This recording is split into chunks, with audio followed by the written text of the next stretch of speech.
Packers win this one 38-10. Packers fans, of course, rejoicing in this one. Top 5 graded Packers in this game. Linebacker Quay Walker, a 91.4. Guard Elfton Jenkins with an 86.6.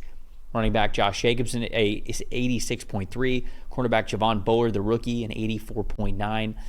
And then cornerback Kayshawn Nixon with an 83.2. Jordan Love in this game, a 63.5 overall grade. And the other side of things for San Francisco, George Kittle continues to have a phenomenal season.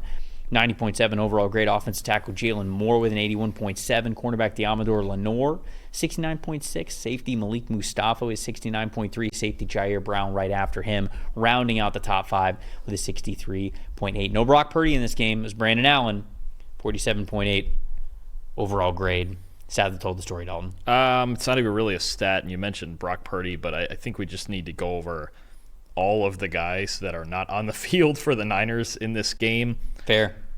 Brock Purdy, Trent Williams, Nick Bosa, Charvarius Ward, Brandon Ayuk, Talanoa Hufanga, Javon Hargrave, Dre Greenlaw, and from what I can see, Christian McCaffrey's out there, but I don't think he looks 100%. Yeah.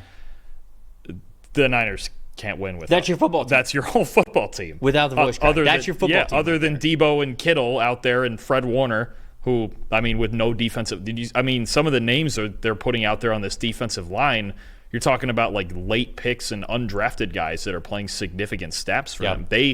There was just, with all of those guys, and then throw Purdy on top of it this week, they can't win with the team that they put out there yesterday. It's just not going to happen. And I mean, the wild part is they have all these injuries, and maybe Hufanga comes back soon, and they're hopeful Purdy comes back next week. They're only a game out of first place in the West, but it's only getting harder. That literally is your football team, or at least 80% of what we think of the Niners as. It's just not. They're not the same team without all those guys. They never had a shot to win this game, especially when Purdy went down for the week. Well, my computer's freaking out really bad, so I can't really see anything.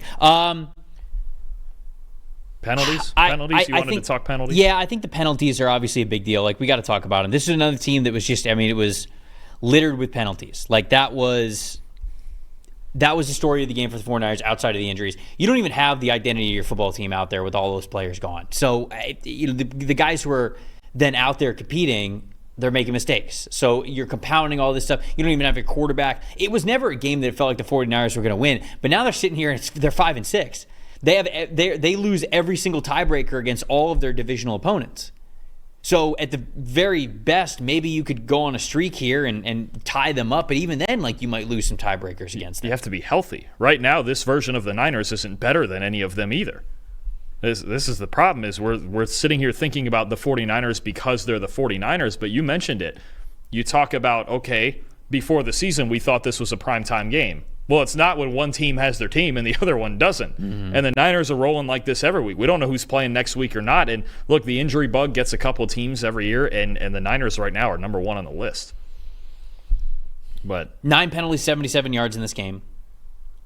Before this week, they had 55 total accepted penalties against them. That was 27th most in the league. So top 6, I think, in the league, and like least amount of penalties called against them. So now you're putting all your backups in. Now they're committing all sorts of penalties. It's just a snowball. It's an avalanche, whatever analogy you want to use. It's not going in the right direction for the San Francisco 49ers. Most impressive in this game, I'm going to go with Josh Jacobs. 26 carries, 106 rushing yards, 3 touchdowns, but 11 forced missed tackles from Josh Jacobs. That's what you love to see. That's the individual performance beyond just the offensive line of somebody who is worth the money, who could be a big difference maker. And even when the offensive line does not block perfectly on a single play, you got somebody who can make guys miss in the open field, and that's Josh Jacobs. So they are giving him a giant workload this season, but he is up to the task. How about all the free agent running backs, huh?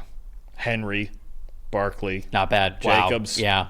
Yeah, those 3. Even changing teams when the Bears have used Swift properly, he's been pretty good. That's when they've won ball games, is running the ball. Sure. I mean, I know he wasn't a free agent. The Texans getting Joe Mixon for nothing aside from yesterday. I mean, maybe are they busting up the narrative that you shouldn't sign running backs or what? Feels like it. I think this is a pretty unique running back class, talented guys. Just really talented guys at the free agent market. Most impressive and disappointing for you. The Packers. You know what the Packers had? They had a quakening. Sorry, I had to do it. Quay Walker, Monster game. 91.4 overall grade. I knew I'd get you with that. Second best overall grade of his career. Best run defense grade of his career.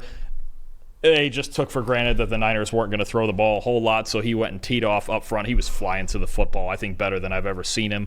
3 stops in run defense, only allowed 1 catch for 5 yards, a forced incompletion. Almost perfected it with an interception, but dropped the ball. But great game from Quay Walker. And then even through this, the Packers still trying to find some cornerback depth. Keyshawn Nixon was really good. Actually moved to the outside. He used to be in the slot. Now they're kind of going with Javon Bullard more in the slot, Nixon outside, but Jair Alexander out in this game. Carrington Valentine got a chance to shine. Didn't quite happen. 31 coverage grade, 4 targets, 3 catches, 68 yards, and that 1 incompletion was a drop that would have went for a first down. So they certainly need Jair Alexander in the lineup if they're going to beat the elite teams in the NFC. Most disappointing for me is just the San Francisco 49ers. 19% chance to make the playoffs before this week. That number is going to go down, obviously, with a loss here. I mentioned they lose the tiebreaker to every team that they have in their division. Does not look like the Niners are going to make the playoffs this year. And that sucks. Really talented roster, but when guys aren't out there, no, it's not. And this is not the team that they thought they were going to be on paper going into the season. They have to go to Buffalo this week. Is that right? I don't remember who they have next. I believe that's it. They have to go to Buffalo now. Not great. Not great. Admittedly, not great.